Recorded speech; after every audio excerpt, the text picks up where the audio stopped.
Hey guys, so I thought I'd do another one of my rogue analysis where I go through the replays of the top ranked players on Dueling Book and see which rogue decks were played. I typically look at least the top 100 ranked players for these rogue analysis, but more importantly, I like to be able to include at least 500 matches, so sometimes I have to look up to top 125 or top 150 ranked players to be able to have enough matches included that involve the rogue deck. Now before we begin, we of course have to define which decks are not considered rogue so that we know they won't be in this video. Now some of the clear non-rogue decks include Sword Soul, Bird Up, Drytron, Dogmatica Invoke, and Phantom Knight. Some other decks that I would say can be categorized as tier 2 would be decks like Fluandereeze, Dragon Link, and I decided to add Sky Striker back to tier 2 as well because they have been doing well recently with the addition of DPE. I decided to still include Virtual World as tier 2 for now, but this might be debatable because I think the deck's competitive representation has taken a dip lately.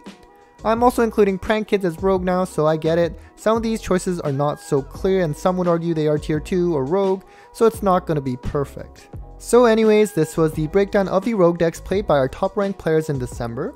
I actually had to look up to top 150 players this time because there just weren't many players using rogue decks this time around, with so many people playing tier 1 decks like Sword Soul for example. Anyways, as usual, it looks like the most played rogue deck among the top ranked involved Infernoble Knights, and there are other familiar favorites like Eldlich Variants, which now seem to run DPE at least for some builds, and Mathmech is on here too. Like I said earlier, I am considering Prank Kids as rogue right now, so they came at 4th, followed by ABC and at Ignister. Evil Twin make it on here as well, and since the release of Trouble Sunny in Burst of Destiny, the deck has been pretty popular and that card really changes how this deck runs and it's actually quite solid. Mermaid was on here as well, another hand-rip combo deck like Infernoble Knights. Next we have good old reliable Altergeist, but we also have some new rogue decks here including Goki, Sharks, and Sun Avalon. I think there was a Shark replay on DB Grinder's channel recently, so if you're interested in this deck as a rogue option, you should go check that out. As for Sun Avalon, I played against this deck on DB a few weeks ago and I honestly have no idea what this deck does, but it sure does summon a lot in one turn. As for the other section, there were matches included involving rogue decks such as Hero, Pendulum, Thunder Dragon, Pure Zoo, Subterror, as well as Mystic Mind Burn. Now compare this to the last time I did a rogue analysis 2 months ago. First off, a lot more top ranked players were running rogue decks, so I only had to look at the top 100 players. At this point, keep in mind that Burst of Destiny did not release yet, so I still had Phantom Knights as a rogue deck. Pure Zoo was still really popular here at this point despite not having Trident, and Salamangreat was popular as well, but that seems to have died now. We even had Bee Troopers make a bit of representation here, and the deck even had a strong showing at the most recent Remote YCS as well. Now overall, our top 150 ranked players running rogue decks won about 61% of their matches, so as expected much lower than the typical 75% range seen by the top 25 ranked players in my monthly meta-analysis. As for playstyle of rogue decks played by our top players, most were opting with a combo kind of deck like Infernoble, Prank Kids, or Ad Ignister. About a fifth involved control decks, largely contributed by Eldlich and Altergeist of course, and then we had a little bit of mid-range decks like Evil Twin and a bit of beatdown strategy from Mathmech. Now let's cover the top few decks in more detail as usual, and since most of these decks are familiar faces in my typical rogue analysis, I won't spend too much time on them.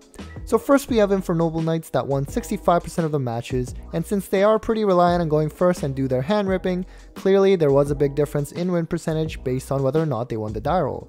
Now overall, among all players on Dueling Book and not just the top players, the deck wasn't all that popular, coming in at 35th in the last 7 days with a measly 49% win percentage, so a big discrepancy compared to the top players running this deck. Next we have Eldlich Variants, whether it's Dogmatica Eldlich or Invoke Eldlich or Pure, and now seems to run DPE as well. Obviously Eldlich Dragoon was really popular at some point too, but perhaps they've now migrated to DPE.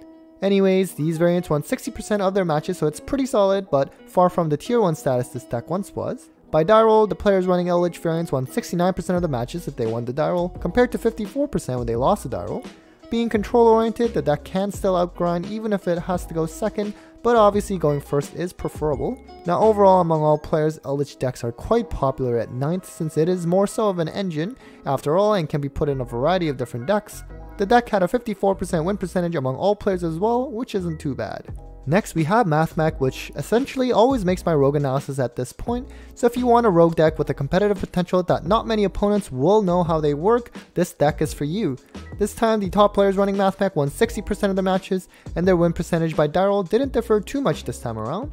Now overall, as expected, the deck is not too popular, coming in at 48th in the last 7 days, but even among all players, they actually won 61% of the matches, so ironically enough, the win percentage was actually slightly higher than our top ranked players at this time that I collected the data. I guess I caught my top players during a losing streak or something. Next we have Prank Kids, which of course some of you will argue the deck should not be considered rogue, although I think it's pretty clear that it fell off its very brief tier 1 status, and this time around I guess our top ranked players struggled with this deck with just a 50% win percentage. By die roll, the results did not make too much sense because they actually did much worse when they won the die roll at 39% versus when they lost the die roll at 59%. We are dealing with small sample sizes after all, so there's going to be odd numbers like this time and time. They obviously should theoretically do better if they win the die roll since they are a going first combo deck, but sometimes the top players may have had a bad streak and the numbers end up looking this way.